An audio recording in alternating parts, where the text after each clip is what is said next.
second episode of Loaf Music Week. We're gonna might as well do Shout Out to Great because this is a project that I had to really reach back for. But yeah, it's still a classic, still beautiful. I listened to it from top to bottom just now, just to refresh myself before when it came out.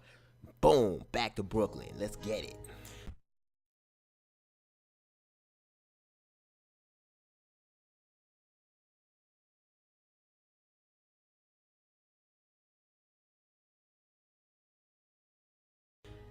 So yeah, this project, now see, this is music that I love to listen to. Let me tell you something. I already told you on the Demo review that I love smooth boom bap type stuff, and hip hop should make you feel good. This is the type of hip hop to make you feel good. The whole album, smooth boom bap beats, easy collection. You can tell that the flow that Shadows the Great was giving us on this whole album was natural. So this was just like Live from the Dungeon. It was very hard for me to choose a top three, but I have one. And the top three are Sugar Shack featuring Kadaf, Who's Next featuring Also Dope, Astro, and Kadaf. Well, his name is Dro now, and Fat Caps. Now, we're gonna start from the third placer, the bronze medal Fat Caps. And all these are by slim margins. In fact, I have the whole ranking in front of me right now. It was super hard for me to go through the top three. The only reason I chose this top three is how much I played each track. Like sometimes when the artist is that good or album is that good, I just have to go just off the numbers because I love all these tracks here. But Fat Caps, the reason this is on number 3 is because of the Prodigy and Big L sample that's in there. It's kind of a gritty, the beat really sets the gritty New York subway type of feel. And it was just Shadow the Great chopping it up on the beat. Not too arrogant, not too but not without pride and stuff. He's still talking that New York slang and everything, giving us a piece of New York, just how rough it is and how gritty it is. So it's got a good urban feel to it. It doesn't have to be just New York. It could apply to DC. It could apply to Chicago. It could apply to Nairobi, Addis Ababa, whatever.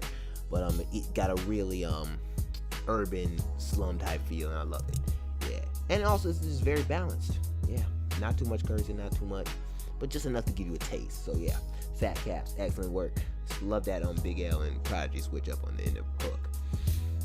Who's Next is definitely my next one. Now this is close to the end of the project. I think it is the last track on the project.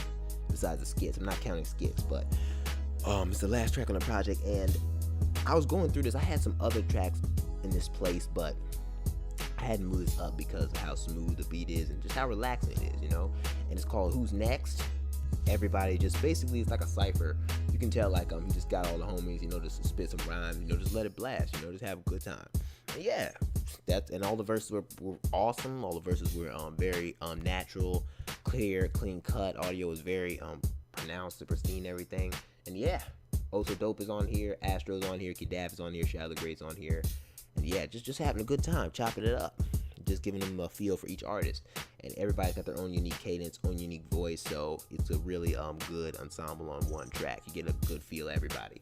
And of course, my number one is Sugar Shack. I cannot explain how many times I have to play this. I played this track because this is something special. This is just a track that's hip hop, but it's something. The sample is great, and it's like a jazz club type feel. You can just dance to it. It's smooth. Shadow the Great and Kadaf are going back and forth on this in a very smooth, danceable type of way with their flows and everything. And they're talking that trash and that lingo, but it's I can dance to this and have fun with it all day. I'm kind of mad that it's not on Spotify. Like this whole project isn't on Spotify, like Kadaf's Adolescence project is. But I just pull it up on YouTube, and whenever I feel, or SoundCloud, whenever I feel like I'm in a depressed mood, I just turn this joint on, and it really relaxes me, And this is hip hop that I love, man. Shout out to the whole project back in Brooklyn. This is a real boom bap, golden era type of thing. It says so in the tags, but yeah, I think this is, if you really want to capture the 90s in today's era, you need to pick up this project and you need to pick up Kadaf Adolescence, because these two projects, man, is just, they are giving us a glimpse of the past, but still cleaned up. Because as good as the golden era was, I will say that their beats and sometimes their audio, because of technology at the time, is kind of lacking. This is like a really super clean, updated version of boom bap. That's what I like about Live in the Dungeon, Adolescence, and Back to Brooklyn. So yeah, but yeah, Back to Brooklyn, beautiful project. Shadow the Great got himself a classic already. Yeah, just make sure you go cop that, man. And I'm looking forward to Shout Out the Great's new album. From what I'm hearing on his Instagram and all the sneak peeks he's been putting up, bro, this next album gonna be something to see. I can't wait, man. It's gonna be not just, look, it's not just the fact that Shout Out the Great can rap. It's the fact that he can produce music that makes you feel good. Like, if the beat is smooth and it's not overbearing and stuff, and then it opens your mind to listen to the lyrics and actually give you something that you can absorb, you know? Because, to be honest, my complaint with a lot of the beats now is, as much as I like trap to turn up to sometimes, I think I'm starting to grow out of it. I'm only 22, but I'm starting to get a taste for that smooth, boom bap, just therapeutic type of stuff. Because music, in its definition, is supposed to be something you can muse to. Muse meaning meditate, listen, clear your mind to, and that's what Shout Out the Great is aiming for with his sound, and I really appreciate that, man. Shout out to Shout Out the Great, and Key Dab doing a good job with that too. But yeah, Shout Out the Great really hits that.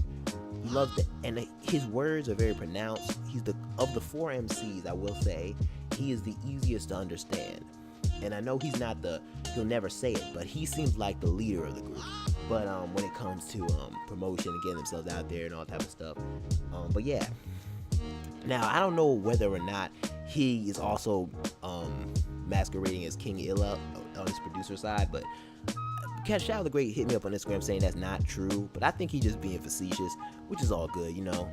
You can be humble, but you don't gotta be modest, man. I know you can kill it with the beats, but yeah. Shout Out the Great back to Brooklyn. I'm rambling too much, but I just love the sound. I really appreciate Shout Out the Great's art form and his sound and what he's producing. So yeah, Shout Out the Great back to Brooklyn. Make sure you all pick that up. This is the Adam Smasher live in the multiverse. I'm out.